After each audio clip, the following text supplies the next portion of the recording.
Hai guys, so hari ni aku nak masak ayam lemon madu. Okey, pertama sekali mestilah kita kena goreng ayam dulu kan. Okey, kalau macam aku suka salut guna tepung Kentucky ni lah. And then biarkan dia 10 minit. Lepas tu baru kita salut lagi balik guna tepung Kentucky. And then bila sudah salut-salut tu, kita ketepikan and then barulah kita goreng. Okey, goreng ayam ni sampai dia betul-betul keperangan. Okey, bila sudah keperangan baru kita angkat dan ketepikan sekejap. Untuk kuah dia guys, kita cairkan dulu butter ataupun margarine.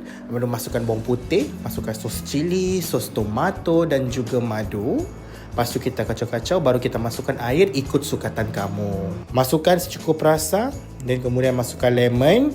Kacau-kacau-kacau, baru kita masukkan 1 sudu tepung jagung. Kemudian kita bagi dia masak. Lepas tu tutup api, masukkan ayam tadi and then kita gaul-gaul, bagi sebati semua, bagi masak sekejap and then sedia untuk dihidang. So bolehlah jadikan menu ni untuk berbuka nanti.